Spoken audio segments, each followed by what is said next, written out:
Bismillahirrahmanirrahim. Assalamualaikum warahmatullahi wabarakatuh. Baik, ibu-ibu dan akhwati yang dimuliakan Allah, pagi hari ini kita akan melanjutkan program tausiah pagi dan tema yang hari ini kita akan perdengarkan atau kita akan simak adalah Ramadan Momentum Pengokohan Azam sebagai Penolong Agama Allah yang akan disampaikan oleh Ustazah Novitasari. Baik, tanpa berpanjang lagi, mari ibu-ibu dan akhwati kita simak penyampaian tausiah pagi dari Ustazah Novitasari. Semoga kita semuanya bisa menyimak dengan khusyuk dan menjadikan program tausiah pagi hari ini menjadi program yang buat kita semuanya. Jazakillah khair Ustazah Meti atas waktu dan kesempatannya. Bismillahirrahmanirrahim. Assalamualaikum warahmatullahi wabarakatuh. Innalhamdulillah warahmatullahi wabarakatuh. Wa nastaghfiruh wa na'udzubillahi min syururi anfusina wa min sayyiati a'malina may yahdihillahu fala mudhillalah wa may yudlilhu fala hadiyalah. Asyhadu an la ilaha illallah wa asyhadu anna Muhammadan abduhu wa rasuluh la nabiyya ba'da. Rabbi shrah li sadri wa yassir li amri wahlul 'uqdatam min lisani yafqahu qawli.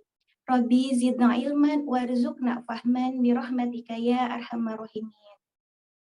Sahabat muslimah yang dirahmati Allah, alhamdulillah hari ini kita sudah memasuki 10 hari kedua di bulan Ramadan. Sahabat, tahukah ketika masa-masa Rasulullah, bulan Ramadan itu suasana yang penuh dengan ketakwaan. Bulan Ramadan dijadikan momentum yang penuh dengan kekhusyuan untuk beribadah, di mana masjid-masjid dipenuhi dengan syiar-syiar Islam. Umat Islam saat itu semakin terus meningkatkan kualitas keimanan umat Islam. Bahkan Rasulullah Shallallahu Alaihi Wasallam itu menganjurkan kepada umatnya agar senantiasa terus menambah amal kebaikan di bulan Ramadan. Karena sebagaimana yang kita ketahui bahwa bulan Ramadan itu adalah bulan di mana dilipat gandakannya pahala. Tak hanya itu saja, Rasulullah juga menjadikan Ramadan itu tidak hanya untuk perihal ibadah mahdoh saja. Bulan Ramadan di masa Rasulullah itu tidak hanya sekedar untuk meningkatkan sholat tarawih, untuk memperbanyak tadarus Al-Quran, untuk memperbanyak sedekah, zikrullah, dan sebagainya. Tapi bulan Ramadan di masa Rasulullah diliputi juga dengan perkara jihad. Sebagaimana yang telah kita ketahui bahwa di bulan Ramadan itu terjadi peristiwa besar, yaitu Perang Badar. Juga pada bulan Ramadan pula, Rasulullah dan para sahabatnya itu berhasil menaklukkan kota Mekah. Sahabat muslimah yang dirahmati Allah, ketika Rasulullah Shallallahu Alaihi Wasallam telah wafat, suasana Ramadan itu tidak ada yang berubah. Dilanjutkan oleh kepemimpinan Khulafaur Rasyidin, suasana Ramadan justru semakin semarak. Suasana Ramadan pun terus bertambah luas karena pada saat itu umat Islam semakin banyak dan dakwah Islam juga terus tersebar ke seluruh penjuru bumi. Sahabat muslimah yang dirahmati Allah, Islam datang ke tengah-tengah kita tidak datang begitu saja. Islam datang ke tengah-tengah kita, Islam berada di antara kita saat ini itu dipenuhi dengan perjuangan, dipenuhi dengan pengorbanan, dipenuhi dengan darah, pertumpahan darah, dakwah dan jihad serta air mata. Bukankah ketika Rasulullah Shallallahu Alaihi Wasallam menerima wahyu dan mendakwahkan Islam, hanya segelintir orang saja yang menerima dan memeluk Islam? Orang-orang kafir tidak akan pernah senang dengan dakwahnya Rasulullah Shallallahu Alaihi Wasallam. Orang-orang kafir akan terus selalu mencari cara bagaimana agar mereka bisa menghentikan dakwah dan perjuangannya Rasulullah. Kita tahu sahabat, Rasulullah itu pada saat itu, Rasulullah adalah manusia yang mulia. Rasulullah adalah kekasih Allah, suri tauladan terbaik. Tapi ketika Rasulullah menyeru kepada Islam, ketika Rasulullah menyeru kepada kebaikan, apa yang Rasulullah terima? Rasulullah justru dikatakan sebagai penipu. Rasulullah dikatakan sebagai penyihir, sebagai orang gila. Bahkan Rasulullah, orang yang mulia, Rasulullah itu ketika sedang sholat, sampai beliau itu dilempari kotoran unta. Yang lebih mengerikan lagi, ketika Rasulullah berada di Bukit Taif, Rasulullah sampai berdarah-darah karena dilemparin batu. Sampai pada saat itu malaikat Jibril turun dan meminta agar Rasulullah itu berdoa untuk agar Jibril itu memberikan balasan kepada penduduk Taif. Tapi apa yang dikatakan oleh Rasulullah? Tidak, wahai Jibril. Aku berharap semoga kelak anak cucu dari kalangan yang ada di Bukit Taif ini akan menjadi penolong agamanya Allah. Sahabat muslimah yang dirahmati Allah, kita juga tahu bagaimana pengorbanan Bilal bin Rabah, seorang budak yang berkulit hitam. Ketika beliau itu memeluk Islam, ketika beliau itu menyatakan bahwa Tuhannya itu Esa, bahwa Tuhannya itu satu. Tuhannya itu bukan lagi Lata dan Uzza. Tetapi orang-orang kafir Quraisy itu terus berupaya untuk menyiksa dia agar mengembalikan dia keyakinan semula. Kita tahu bagaimana keluarga Yasir mempertahankan Islam. Yasir, istrinya bernama Sumayyah dan juga anaknya Yasir, Ammar bin Yasir. Mereka sekeluarga dijemur di tengah teriknya padang pasir. Disiksa, dicambuk, diberikan hukuman sedemikian rupa. Pada saat itu, namun apa yang terjadi? Mereka tetap berpegang teguh kepada Islam. Sahabat muslimah yang dirahmati Allah, semakin orang kafir terus menyiksa umat Islam, semakin orang-orang kafir itu terus menganiaya, terus menzalimi umat Islam. Tetapi keimanan mereka tidak goyah sedikit pun. Beragam siksaan, beragam penderitaan yang mereka alami, sama sekali tidak menggoyahkan iman mereka. Sama sekali tidak membuat mereka berpaling dari ajaran Islam. Sahabat muslimah yang dirahmati Allah, jika Islam datang ke tengah-tengah kita tanpa adanya perjuangan, tanpa adanya dakwah, bagaimana nasib kita saat ini? Apa yang akan terjadi dengan kita? Mungkin kita masih berada di dalam masa jahiliyah. Mungkin kita sebagai kaum perempuan itu masih dihinakan. Tetapi Islam datang, Islam memberikan cahaya, Islam mengeluarkan kita dari kegelapan menuju cahaya. Islam pula memuliakan wanita. Sahabat muslimah yang dirahmati Allah, ketika penganiayaan terus berlanjut, Rasulullah akhirnya hijrah ke Madinah. Di sana Rasulullah mendirikan daulah Islam. Ketika Rasulullah mendirikan daulah Islam itu, Rasulullah menerapkan semua hukum-hukumnya Allah. Hukum-hukum Allah diterapkan karena bukan hukum buatan manusia, bukan hukum kufur yang tegakkan lagi di muka bumi. Tetapi Rasulullah benar-benar menerapkan hukum Islam. Hukum Islam diterapkan bukan hanya dalam perkara ibadah saja. Hukum-hukum Islam itu diterapkan dalam perkara akidah, muamalah, dan bahkan dalam bernegara. Bahkan pada saat itu, seorang Nasrani pun merasa aman, merasa damai hidup di dalam naungan Islam. Sahabat muslimah yang dirahmati Allah, ketika Islam berjaya, Islam sebagai rahmatan lil alamin itu tercipta. Islam rahmatan lil alamin itu dirasakan tidak hanya oleh penduduk yang beragama Islam saja. Bahkan pada saat Khalifah Umar bin Khattab itu memimpin, ketika Umar bin Khattab menjadi seorang khalifah, Umar itu sampai menangis ketakutan. Andaikan jika ada satu onta yang terperosok atau mati kelaparan, maka Umar pun akan sangat takut bagaimana pertanggungjawaban dia di hadapan Allah nanti. Sahabat muslimah yang dirahmati Allah, kita lihat saat ini, ketika Islam sudah runtuh, ketika Islam sudah hancur pada tahun 1924. Umat Islam saat ini sudah tercerai-berai. Umat Islam saat ini tersekat-sekat oleh nasionalisme. Umat Islam saat ini bagaikan buih di lautan.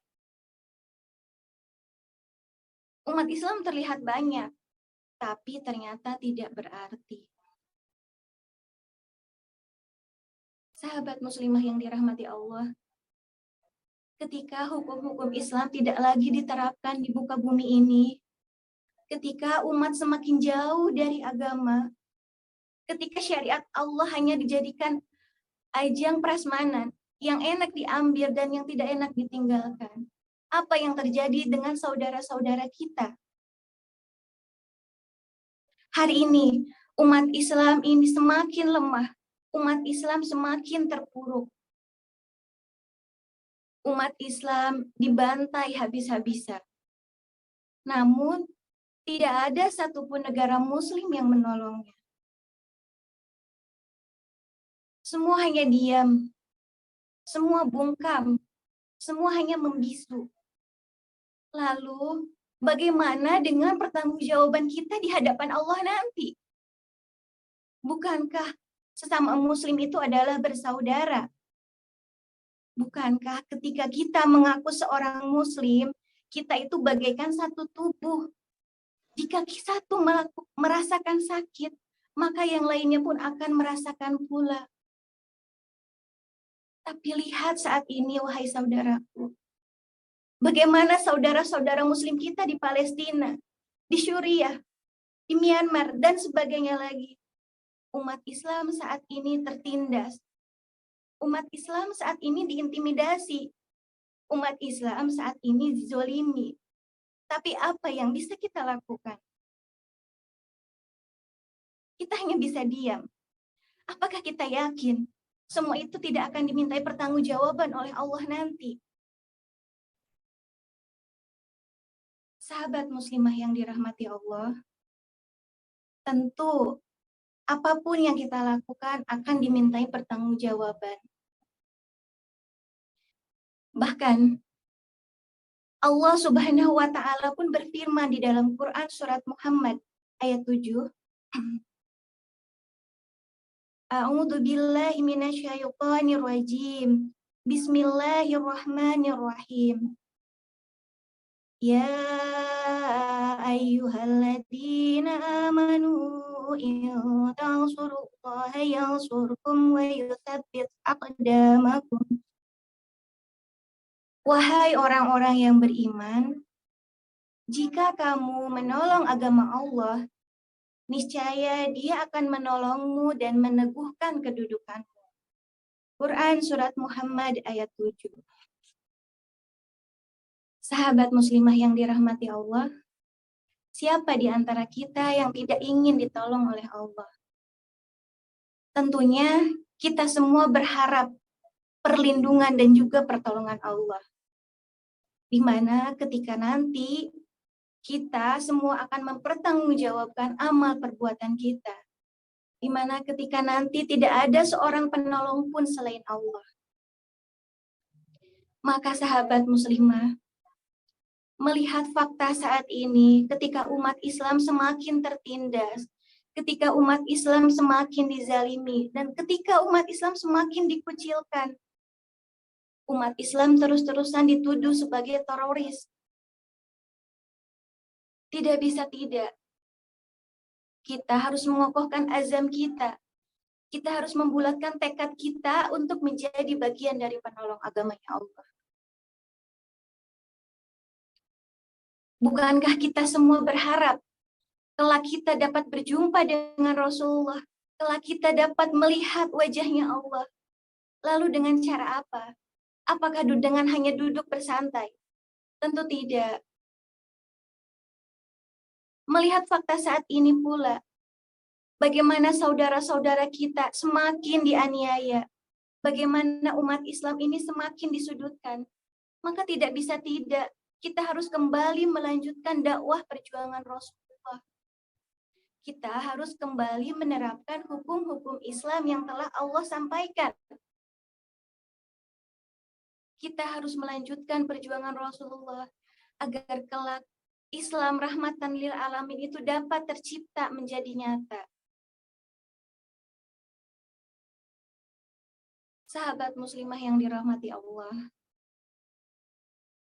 mungkin cukup sekian apa yang dapat saya sampaikan. Kurang lebihnya saya mohon maaf atas segala hilaf. Sahabat muslimah, mulai saat ini mari kita kembali kokohkan niat kita, kokohkan tekad kita untuk menjadi pejuang dan penolong agamanya Allah. Agar kelak Allah pun akan menolong kita, tak hanya di dunia tapi juga di akhirat. Mungkin cukup sekian. Wassalamualaikum warahmatullahi wabarakatuh. Waalaikumsalam warahmatullahi wabarakatuh. Jazakillah khair kepada Ustazah Novitasari yang telah menyampaikan materi pagi hari ini, Ramadan momentum mengokohkan azam sebagai penolong agama Allah. Masya Allah, tabarakallah, dari forum tausiah pagi hari ini, kita diingatkan kembali, diberikan reminder ya, pengingat kepada kita semuanya, untuk muhasabah, untuk mengevaluasi, karena sudah sejauh ini perjalanan hidup kita, sudah sejauh ini posisi kita ada di dunia. Dari tadi yang disampaikan oleh Ustazah Novitasari, kita diingatkan ya bahwa Rasulullah adalah suri tauladan terbaik buat kita. Dan di bulan Ramadan ini, maka ketika kita mengisinya, tentu kita akan mencontoh atau mengikuti teladan dari Rasulullah SAW beserta dengan para sahabat. Tadi disampaikan bahwa Ramadan di sisi Rasulullah dan para sahabat ini tidak hanya dijadikan sebagai wasilah untuk mengokohkan kesolihan pribadi, tetapi Ramadan justru dimanfaatkan untuk perjuangan penegakan agama Allah, termasuk tadi dicontohkan Perang Badar atau Futuh Mekah gitu. Maka hari ini Islam pun kita lihat hadir di tengah-tengah kita, dan posisi kita hari ini sebagai Muslim itu tidak datang begitu saja, tapi Islam datang itu disertai dengan perjuangan, baik itu pengorbanan berupa darah, air mata, dan segalanya. Nah, maka ketika memperjuangkan Islam hadir di tengah-tengah umat atau di tengah-tengah kita, Rasulullah dan para sahabat ini secara sunatullah mengalami berbagai penyiksaan fisik, mengalami berbagai macam fitnah, dan juga mengalami embargo atau boikot. Lalu, ketika tadi disampaikan gitu ya, kita ingin meneladani Rasul dan para sahabat dalam perjuangan, kita tidak mengalami hal-hal yang dialami juga oleh Rasulullah, patut kita bertanya, benarkah jalan yang kita tempuh? Benarkah kita penolong agama Allah? Jangan-jangan ini hanya sebatas klaim sepihak. Nauzubillah tsumma nauzubillah. Nah, mari akhwati solihah, tadi sebagaimana disampaikan oleh Ustazah Novitasari, mari jadikan Ramadan kali ini menjadi Ramadan terbaik, di mana kita senantiasa kemudian mengokohkan azam perjuangan kita sebagai penolong agama Allah, sebagaimana yang disampaikan di Quran Surat Muhammad ayat 7. In tansurullaha yansurkum wa yuthabbit aqdamakum. Ini adalah janji Allah, barang siapa yang menolong agama Allah, maka Allah akan menolongnya dan akan mengokohkan kedudukannya. Mudah-mudahan kita dikuatkan oleh Allah, azam kita di Ramadan kali ini menjadi bagian dari pejuang agama Allah. Karena di sisi Allah tidak sama antara orang-orang yang berdiam diri dan yang melakukan perjuangan di tengah-tengah umat. Dan pilihan hari ini nanti akan menentukan nasib kita di yaumil akhir. Mudah-mudahan kita semuanya bisa bersikap, bisa menentukan pilihan yang tepat. Jadikan Ramadan kali ini menjadi Ramadan terbaik, yaitu apa? Mengokohkan posisi kita di hadapan Allah sebagai pejuang agama Allah. Yang walaupun ketika menjalaninya, pasti sunatullah kita akan mengalami berbagai tantangan, berbagai hambatan, baik itu berupa penyiksaan fisik, fitnah, ataupun kemudian kita diembargo. Karena inilah jalan yang ditempuh oleh Rasulullah SAW dan para sahabat yang mereka dijamin masuk surga. Dan kita berharap masuk surga bersama dengan mereka. Baik, demikian yang bisa saya simpulkan dari apa yang disampaikan oleh Ustazah Novitasari. Semoga ini menjadi pengingat bagi kita semuanya dan kita semuanya bisa mengambil pembelajaran dari materi hari ini. Kita cukupkan kajian hari ini dengan membaca hamdalah, istighfar, dan doa kafaratul majlis. Alhamdulillahirabbil alamin, astaghfirullahalazim, astaghfirullahalazim, astaghfirullahalazim. Subhanaka Allahumma wa bihamdika asyhadu alla ilaha illa anta astaghfiruka wa atubu ilaik.